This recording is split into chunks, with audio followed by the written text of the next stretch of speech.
Hey everyone, let's react to the new Sunnyv2 video.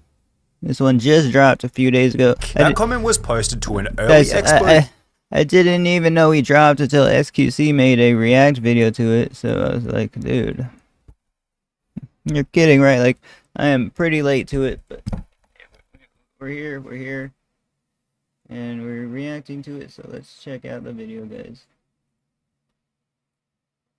Better late than never, right, guys? Better late than never. of Man vs. Wild Season 1 Episode 5, while Bear Grylls' other survival missions have featured everything from rented horses to volcanic landscapes created by smoke machines. We're gonna go over every available example where Bear Grylls might not have been telling the truth, including multiple responses from the man himself, so you can come to your own conclusion about whether or not the show was real. A TV survivalist caught cutting corners. This was the first example of Bear Grylls being called out for fakery, and it came on the 24th of July 2007, just 4 days after the end of the first season. The article was written after Mark Weinert, one of the show's consultants, came forward. Guys, when I was a kid, this guy was really famous, and everybody knew about him because of the show. Back in the day, guys, everybody knew about Bear Grylls back in the day. Yeah, we used to watch his show whenever it premiered. Like, literally every time, man. Every time it would premiere, we'd watch the show. So, yeah, we really thought it was, you know, what it said it was. We thought, but I won't spoil it, so let's check it out. To talk about the ways in which the first season was staged. Mark began by explaining that while in the Sierra Nevada mountains, Grylls was seen supposedly sleeping under a rock beside a small life-saving fire. On this little overhang here's all I've really got now. Our shelter for the night. It's not very nice. Yet in all actuality, Grylls instead spent each night at the Pines Resort in Bass Lake, which was advertised as a cozy getaway for families, and is a luxurious hotel with its own spa on a lake, as well as television, stone fireplaces, hot tubs, and internet access. However, this isn't the only part of the episode which has since been exposed as fake. Only a few minutes after waking from the campsite, which he apparently didn't even sleep at, Grylls runs into a group of wild mustangs. Wow, so he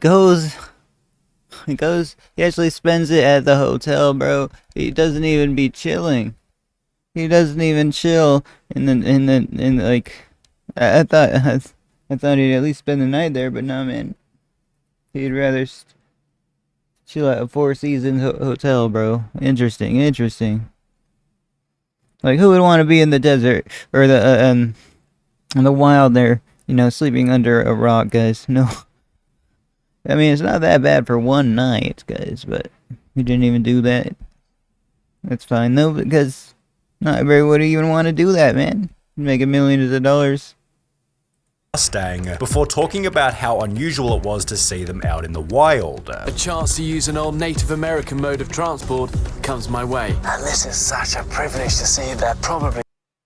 And they're just chilling right next to horses that have broken free maybe from a ranch. He spends the next couple of minutes gaining the trust of the wild horses before trying to jump onto one without success, which is interesting as, according to a Reddit post, Bear Grylls breaking a wild Mustang was actually a choreographed scene shot with a domesticated horse from a nearby ranch. The post included a video which has sadly now been deleted, yet there are comments on other websites to back up the claim, such as, the wild horses in the American West are uncombed, skittish wild creatures with scrapes and cockleburs, not the gentle manicured saddle horse which was seen in that episode.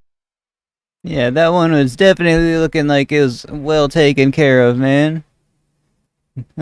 Uncombed, skittish wild creatures with scrapes, cockleburs. I don't know what cocklebur is. No, yeah, it's definitely a manicured horse right there, bro. Like, jeez. Alongside YouTube comments such as, I grew up near Reno, Nevada and spent a lot of time watching wild horses. The proof that he never roped a wild horse, he's still alive. On top of this, Mark Weinert then explained that Season 1 Episode 9, in which Grylls is supposedly surviving on a scarce desert island, was actually filmed off the coast of Hawaii, where Grylls spent his evenings in a motel. During the same episode, Grylls can be seen making a bamboo raft on the beach, which even included a fishnet sail, yet this was Well, them doing it in Hawaii, man.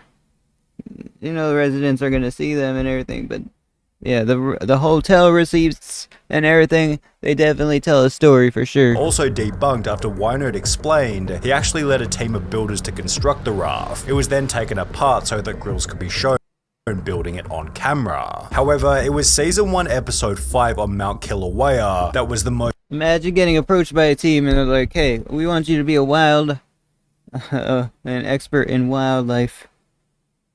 And we'll give you a script. We'll have this team work for you. You just pretend like you're doing it, guys. Would you actually do that? I might actually do that. Most suspicious of them all. At the beginning of the episode, Grills was supposedly walking on an active volcano, shown by sulfur dioxide gas which was steaming from the surface. Sulfur dioxide gas forms in volcanoes, and here it's this one's the most telling evidence. really thick. Look at this, you can actually see the sulfur dioxide here seeping out of these vents. However, after the episode went live, one of the show's safety instructors explained to the Sunday Times that the white clouds of poisonous sulfur dioxide that billowed around the former SAS Explorer were in fact harmless vapor created by smoke machines. And according to insiders, the red glow of the molten magma, which he warned could incinerate him in seconds, was supplemented by burning hot coals. Oh my gosh, bro. So their own team basically has been exposing him while they're working for him, guys. Like, what the flip?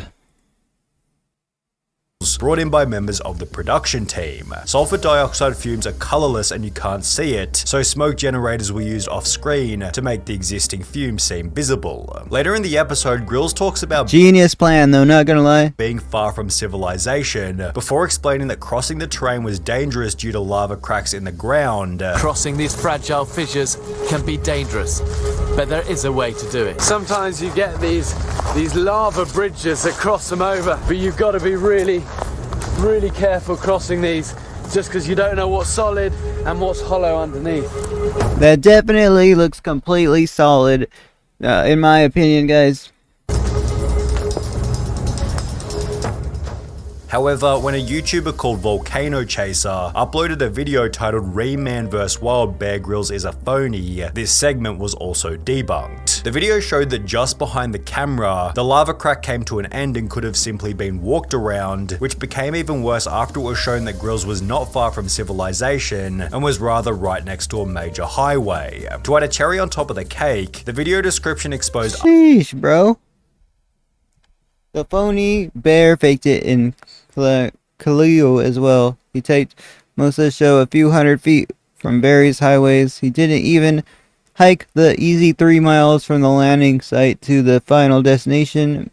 Most of the scenes don't exist in the area he was supposed to be in. Avocado trees, lava tube, tropical forest, fissures, and landing site are all different parts of the island and separated by up to 50 miles. I have hiked this area hundreds of times. I can understand how people who have not been to the area may think it's legitimate, but I was surprised how easy it was to dupe the Discovery Channel. It would be suicidal to follow the foolish advice given by his show. Oh my gosh.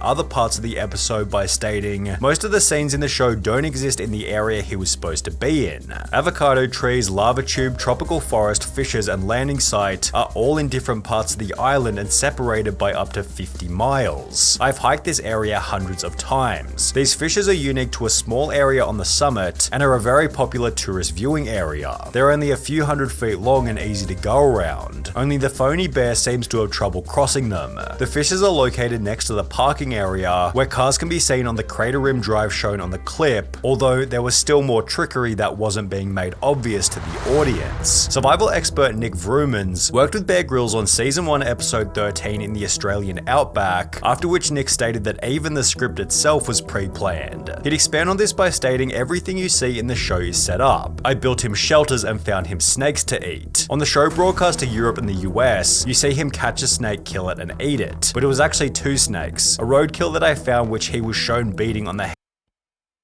A roadkill? He's feeding Bear Grylls roadkill. head and eating, and then a live olive python that a wildlife carer had been rehabilitating, which was followed by rumors also exposing the segment where Grills was almost attacked by a crocodile, stating the whole crew was petrified of the crocodiles. Bear didn't want to get anywhere near the water, so he filmed a setup of him like he was near a crocodile when he was actually a safe distance away. I was a bit miffed when I saw the finished show. Oh my gosh. As a result of the media ripping each episode to shreds, Bear Grylls was given a chance to respond to the controversy during a live talk show. And then we heard somebody complaining that they said, no, he's down the road at the Motel 6. This looks like it was filmed in 1980s, guys. He's not really out there surviving. The way we film these things is over 6 days, and when I'm filming the live night stuff out, I'm out whether it's in a camel carcass or up a tree. And then when we're not filming the night stuff, I'll stay with the crew, wherever that is, whether it's in a tented camp area in the Sahara or a jungle lodge, in a rainforest or wherever. Grylls would then issue a public apology stating, if people felt misled on how the first series was represented, I'm really sorry for that. He added, I'm the person that takes the What's up, Ulti? rap for these things, even though I'm not always involved in the editing side of it, which is followed by the show promising to be 100% transparent going into the future. To cover themselves, the second season opened with a disclaimer, however, it's not like this did anything to convince viewers of the show's authenticity. If I had to choose one person to be stranded on a desert island with, it would be Bear Grylls. That way he would have his crew with him, and they'll probably pay I know, right? for us to stay in a nice hotel or something, which became even worse after the show was exposed for a different stunt. During the episode in the African savannah, Grylls is shown squeezing water Oh my gosh, exposed again. out of elephant dung, which by itself didn't seem all that troublesome. However, when Canadian survival Water out of elephant tongue. expert Les Stroud, host of the show Survivor Man, responded to the episode in a Reddit AMA, he debunked the strategy by stating, many of the actual survival skills taught are bogus. It's not possible to squeeze drinkable water out of elephant dung. Well, it is if your cameraman has soaked it with bottled water. I would even go so far as to say that some of the skills, if followed and attempted in a real survival situation, could result in worsening the situation, with this comment coming alongside a few instances of Les Stroud dissing Man vs. Wild for its lack of authenticity. I was wondering if you've ever had the opportunity to meet Bear Grylls. I haven't, because I'm out overnight and there's nobody else out there. What are your thoughts on Bear Grylls? If you wanted to learn about archaeology, would you get it from Harrison Ford? A lot of fresh water around here. It's a good thing, too. Otherwise, I'd be reduced to probably having to drink my own pee. Yeah, right. There are YouTube videos as well as full-blown websites dedicated to the poor advice that Bear Grylls is given, with many stating that this constitutes fakery, while others have made the point that Grylls was simply showing survival techniques, and it therefore didn't matter if the shots were set up or not. It's just the fact that some of these are just completely fake and dangerous to do. The dangerous to do is probably the worst part, guys. But elephant tongue out of water. It's a show to teach you how to survive certain scenarios. To have every survival stunt to be real every single episode would be both dangerous and illogical. He I respectfully disagree. teaches survival techniques. It's obviously irrelevant if he's really facing those perils or not. The point is, it's entertaining and informative. Oh yeah, it was super entertaining though. I'm not gonna lie. He was always doing something wild, like eating snakes and stuff. Like, oh my gosh. He was teaching people how to survive if they were in that situation, as if he's not risking his life for a freaking TV show. Whether or not setting up the shots constitutes fakery is up for debate. However, a YouTuber by the name of Lo the Show seems convinced that even when set up, a different Bear Grylls stunt is completely impossible, eating a snake. Even with the guts and skin on, you can eat them straight like this.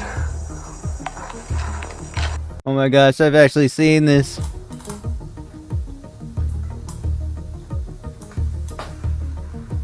Not possible. Although in other episodes, Bear Grylls has shown himself eating snakes in their entirety, so I wouldn't call the video by Lo the Show all that much of a debunk. However, if we want slightly better evidence, we have to look at a video posted by Justin Wallace titled "Climber Cringe Bear Grylls Confirmed Top Roper." Justin, who's clearly an avid climber, spends the video criticizing an Dangerous thing to do. not my cup of tea right there. advertisement in which Bear Grylls is climbing a difficult route in Utah. Grylls is shown to be using all the wrong gear. Guess we're using the Mountaineer's coil, which you don't really do, especially when you're trad climbing in Moab, because it just kinks up your rope. Sorry, bud, but a single wire gate on your harness isn't gonna do much for you. Tying all the wrong knots. What the hell knot is that? Kinda looks like a bowline, but not really. And even climbing the wall incorrectly. I don't even see his last piece. He's like 40 feet run out right there. You're gonna die, man. Oh, and there's so many good placements too. What is he doing? There's no way he is holding his body weight with that one hand in that crack right there. And his 2 feet are just sticking out on nothing. His crew is definitely pulling his fat ass up there on a 3-to-1. There's no way he's climbing that. The original rock climbing video has a dislike ratio of almost 75% and features comments such as, "Gotta give him credit for really committing to the BS. Interesting skills he has in climbing. This is just ridiculous. Wow, it could be impressive if it was not fake. As a climber, it's obvious." Man, why they dislike bombing his video, man? I guess because he's flaming Bear Grylls? I have no clue though, guys.